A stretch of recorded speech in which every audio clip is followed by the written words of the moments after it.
हरे कृष्णा, राधे राधे, जय श्रीमन नारायण। कैसे हैं आप लोग? आशा करती हूँ कि श्री हरि की कृपा आप सभी पर बनी रहे, आप सभी स्वस्थ हो और अच्छे हो। इसी कामना के साथ आज हम सुनेंगे माघ मास की कथा, अध्याय 16। तो चलिए मन में श्री हरि का ध्यान करते हुए कथा को सुनते हैं। कार्तवीर्य कहने लगे कि हे भगवान, वह राक्षस कौन था और कांचन मालिन कौन थी?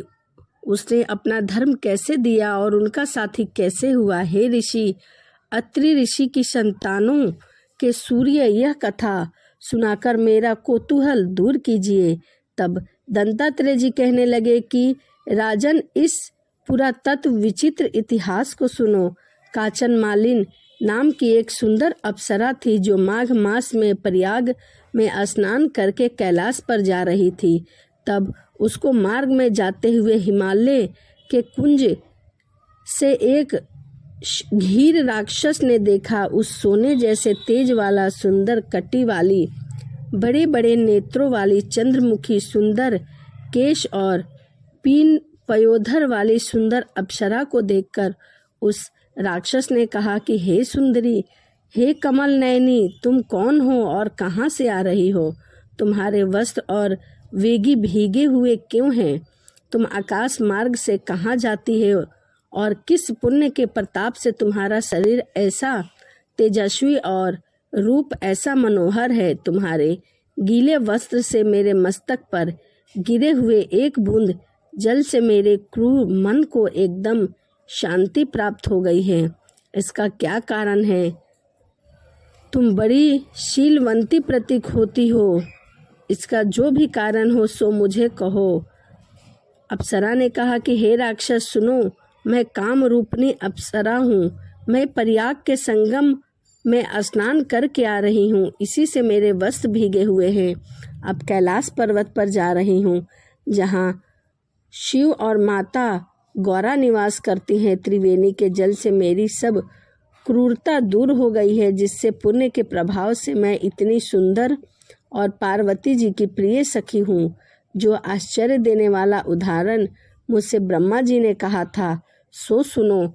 मैं कलिंग देश के राजा की वेश्या थी। रूप, लावण्य और सुंदरता से अपूर्व थी। मेरी सुंदरता का सारा नगर मोहित था। मैं इतनी सुंदर थी और मैंने अनेकों प्रकार के भोग भोगे। अनेक प्रकार के वस्त्र और आभूषणों की घर में कोई भी कमी नहीं थी। कई कामी पुरुष आपस में स्पर्धा ही से मृत्यु को प्राप्त हो गए। इस तरह उस नगर में बड़ी सुंदरता से यौवन व्यतीत हुआ और मैं वृद्ध अवस्था को प्राप्त हुई।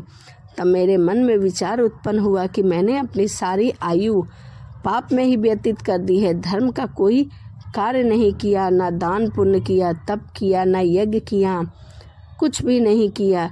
शिव या दुर्गा जी की आराधना तक नहीं की, न कभी भगवान विष्णु का पूजन किया।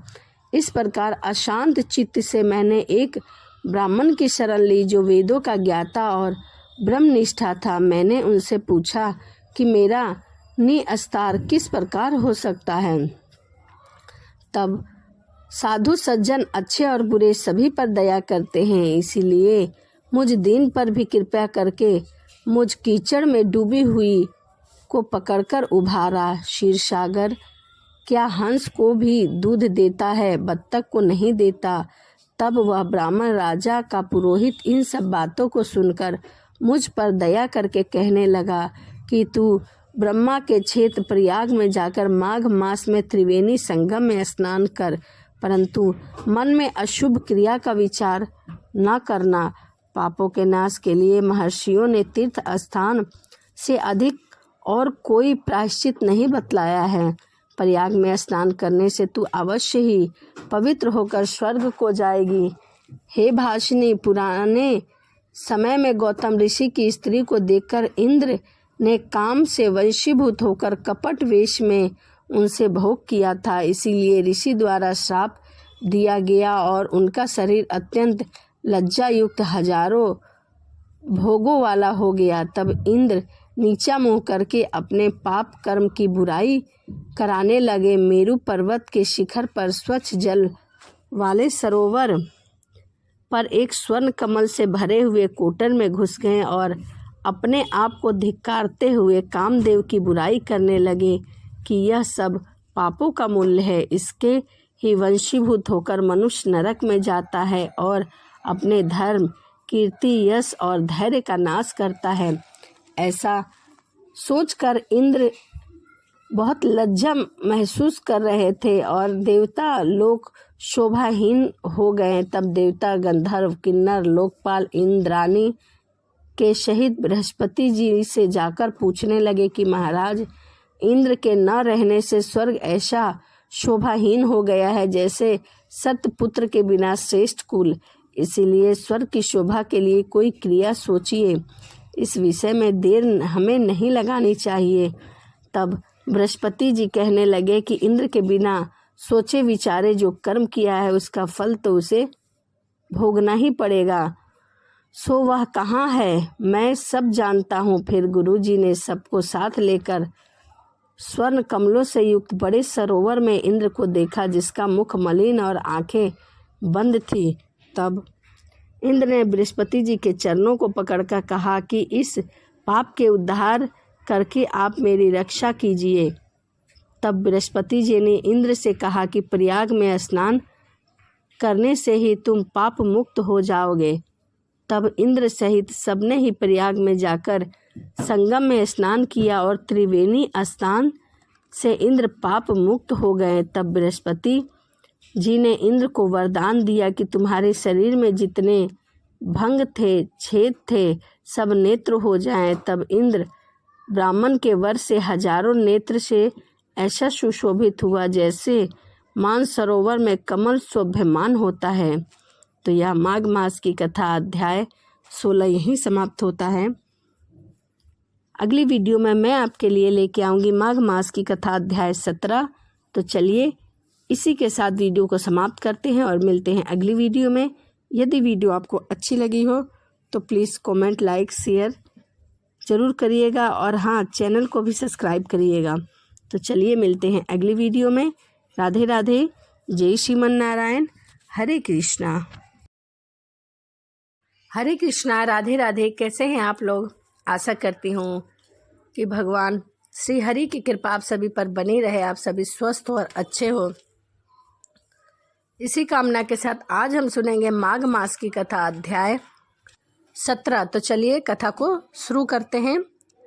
अप्सराएं कहने लगी कि हे राक्षस। वह ब्राह्मण कहने लगा कि इंद्र इस प्रकार अपनी अमरावती पुरी को गया, सो हे कल्याणी, तुम भी देवताओं से सेवा किए जाने वाले प्रयाग में माघ मास में स्नान करने से निष्पाप होकर स्वर्ग में जाओगे। सो मैंने उस ब्राह्मण के यह वचन सुनकर उनके पैर को पकड़कर प्रणाम किया और घर में आकर सब भाई बांधो, नौकर चाकर, धन आदि त्याग कर शरीर को नष्ट होने वाली वस्तु समझकर घर से निकली और माघ मास में गंगा यमुना के संगम पर जाकर स्नान किया।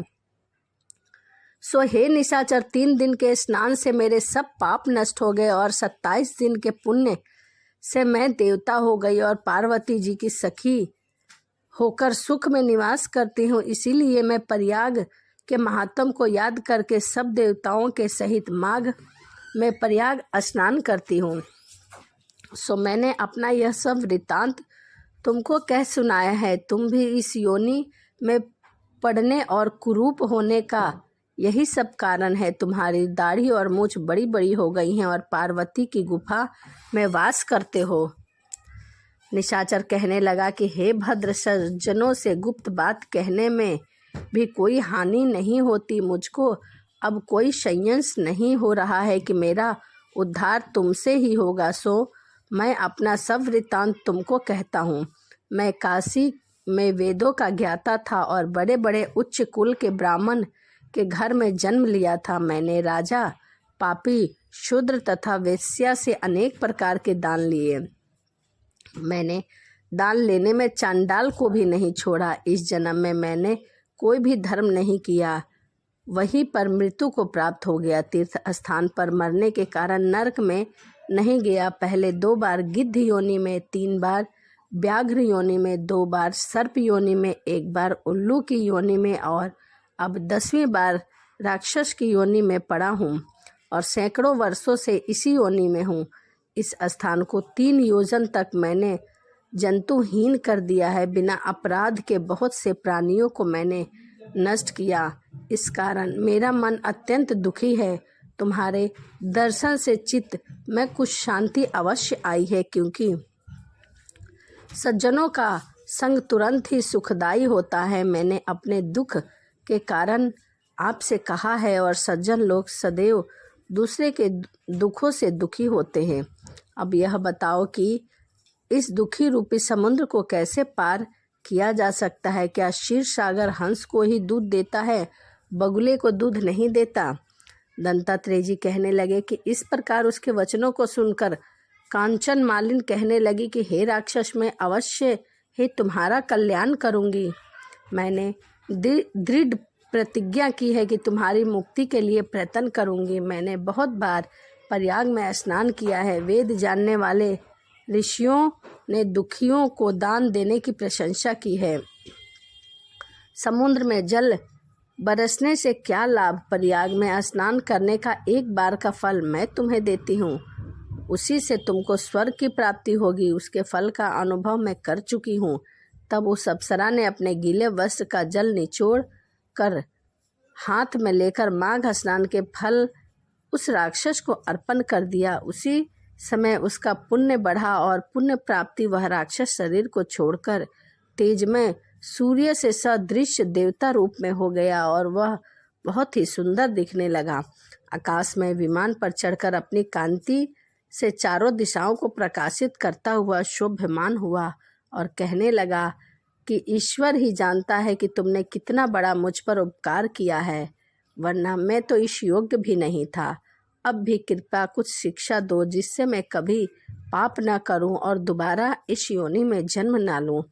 मैं तुम्हारी आज्ञा पाकर स्वर्ग को जाऊंगा। तब कंचन मालिन ने कहा कि सदैव धर्म की सेवा करो, काम रूपी शत्रु को जीतो, दूसरे के गुण तथा दोषों का वर्णन मत करो, शिव और वासुदेव का पूजा करो, इस देह का मोह मत करो, पत्नी पुत्र धन सभी की ममताओं को त्यागो, सत्य बोलो, वैराग्य भाव धारण कर योगी बनो।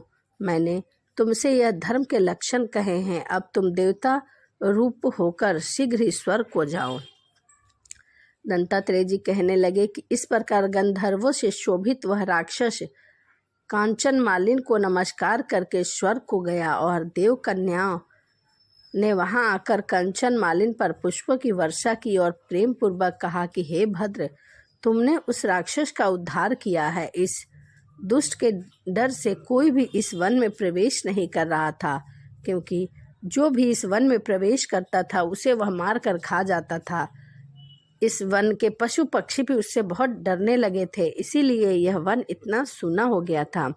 अब हम निडर होकर यहाँ विचरेंगे। इस प्रकार कंचन मालिन उस राक्षस का उद्धार करके प्रेम पूर्वक देव कन्या से क्रीड़ा करते हुए शिवलोक को गई, क्योंकि वह माता पार्वती की सखी थी।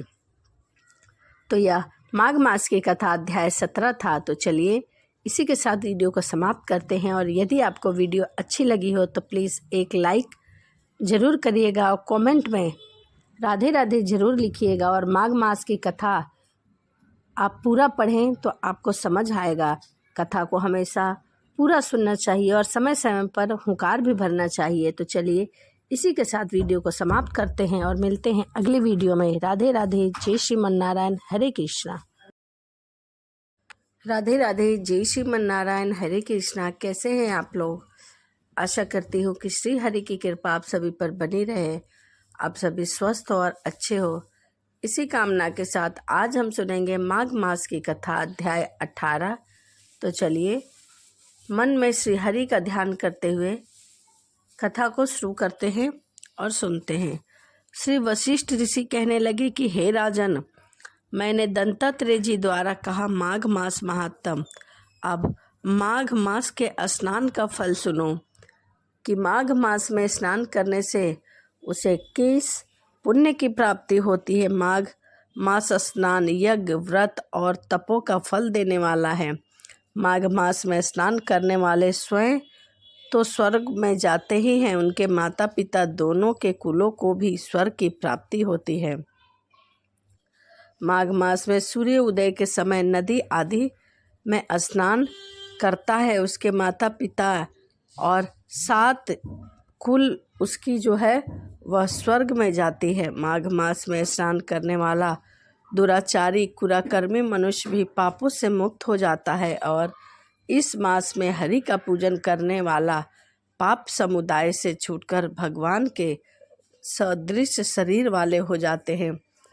यदि कोई आलस से भी माघ स्नान करता है, उसके भी सब पाप नष्ट हो जाते हैं। जैसे गंधर्व कन्या राजा के श्राप से भयंकर कल को भोगती हुई लोमस ऋषि के वचन से माघ मास में स्नान करके सभी पापों से छूट गई और सभी पापों से मुक्त हो गए। माघ का महीना बहुत ही शुभ माना जाता है। इन वार्ता सुनकर राजा दिलीप विनय ने पूछा, गुरुदेव ये कन्या किसकी थी? उनको कब और कैसे श्राप मिला? उनके नाम क्या थे? वह किस गोत्र की थी? ऋषि ने वाक्य से कैसे श्राप हुआ और उन्होंने कहाँ पर स्नान किया? अब आप यह सब मुझे विस्तार पूर्वक बताइए। तभी गुरु वशिष्ठ जी कहने लगे कि हे राजा, जैसे अग्नि से स्वयं अग्नि उत्पन्न होती है, वैसे ही यह कथा धर्म और संतान उत्पन्न करती है। हे राजन, सुख संगीत नामक गंधर्व की कन्या का नाम विमोहिनी था। सुशीला तथा स्वर वेदी की शुंभ्रा, चंद्रकांता की सुतारा तथा सुप्रभा की कन्या चंद्रका, ये 5 सब समान आयु वाले तथा चंद्रमा के समान कांति वाले और सुंदर थी। जैसे रात्रि को चंद्रमा शोभ्यमान होता है, वैसे ही पुष्प की कलियों के समान खिली हुई अप्सराएं थी। यह बहुत ही सुंदर और सुशील थी। ऊंचे पयोथर वाली पद्धानी, वैशाख मास की कामनी, यौवन दिखाई हुई नवीन पत्तों वाली लता के सदृढ़ गोरे रंग, सोने के सदृश चमकती हुई और सोने के अलंकारों से सुशोभित थी। सुंदर वस्त्र धारण किए हुए थी। अनेक प्रकार के गान और वीणा, बांसुरी तथा दूसरे बाजे बजाने में प्रवीण और ताल स्वर तथा नृत्य कला में निपुण थी।